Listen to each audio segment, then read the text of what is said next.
I hold this sign every day on Route 1. Really? How'd you end up doing that? There was a sign on the door that said, hold a sign on Route 1. Really, hold a sign, that's all you had to do. And I was like, that sounds like a good idea. I like this coffee shop, and it gives me time to learn French. I'm sitting out there. Parlez-vous français? I used to speak French, so I got all these like French tapes. And so I sit out there holding the sign and listening to them, and nobody can hear me talking. Everybody's just driving past, so I'm speaking in French out there, like a crazy person. That's awesome. It's pretty fun, yeah. What are you holding there? Sign. I didn't design it. Frankie made it, I think. Who's Frankie? Manager. Manager. Fired me. Good answer. This is what it's like here at the college Perk.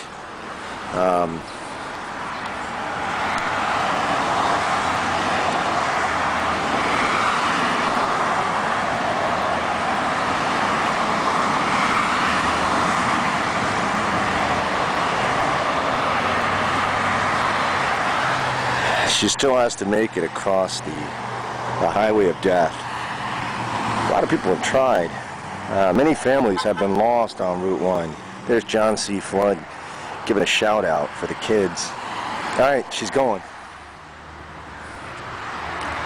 Man, she faked this out, kids.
I'm sitting here with the owner of the Perk.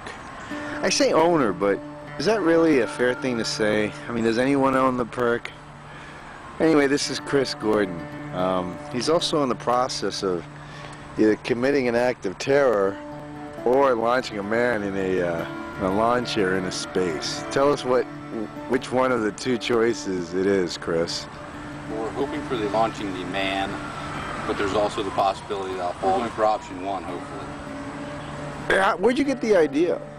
This guy named Larry Walters on July 2nd, 1982, tied 43 helium balloons onto a lawn chair and launched himself. He planned to go to an altitude of about 600 feet and float toward the Rockies, but instead he went to 16,000 feet and floated over top of LAX, which got him into a lot of trouble. And eventually he got saved, landed safely, and they'd probably shoot you down here. Probably. If you go over DC, my guess is yes, we'll probably shoot you down. Probably. Yeah, we're going to try to avoid that too. We all successfully duplicated Larry Walker's feat, or is this like an open challenge to all rednecks around the world? It's an open challenge to all rednecks. What does your fiance / widow say about this? She's not overly thrilled about it. Luckily enough, she's going to be at her other job during this time. That's right. She sells what is this? Tchotchkes? Tchotchkes. Tchotchkes to little old ladies. That's her famous saying. What do you expect to achieve doing this? I mean, there must be a purpose to this. There's no purpose other than to celebrate Larry Walters on this. I mean, that's kind of the American thing to do, you know?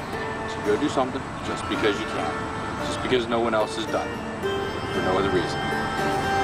You know what? I have to say that is the American can-do spirit. That's it. Larry Walters always wanted to fly.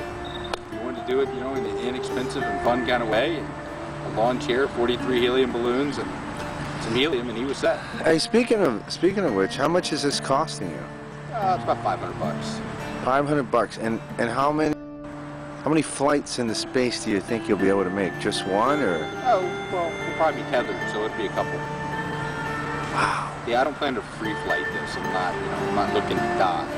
So the worst thing that'll happen to me is one of the balloons will pop, and I'll come to the Earth really fast. Wow.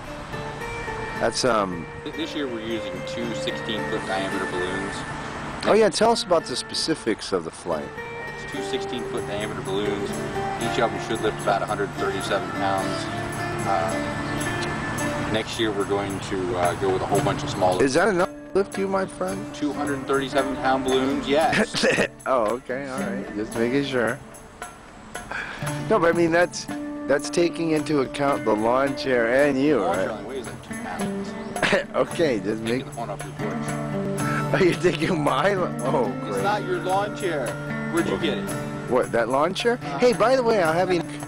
What are your feelings about the Perk? Now that you've been open for a while and it's kind of morphed into what it is, what are your thoughts about it? Where do you see it going? Where do you see yourself going? That kind of thing. I'm actually pretty happy with it. I was on the front porch the other day, and it was one of those ones, somebody had stolen the tip jar that night. It was one of those, nights where I wasn't overly happy with it. Some girl walks out, probably in her mid-20s. She was down here, obviously down here visiting friends. She didn't know who I was. She didn't know I owned the place. She saw her friends next to me and says, she goes, this place makes me wish I'd gone to the University of Maryland.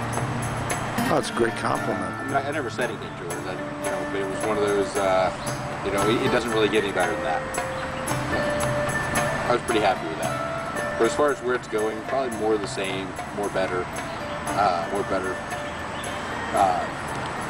don't know, more of the better stuff, I should say, hopefully. Planning to close a few more areas, add some more seating, build up the houses back here, maybe make them nightly rentals at some point way down the road. It's already been done before, successfully, I might add. By the hour. By the hour. But we're not talking about your house. Hey, we're not talking about me either. We're talking about Red Light Jimmy. Yes. For the record, ladies and gentlemen, for the record.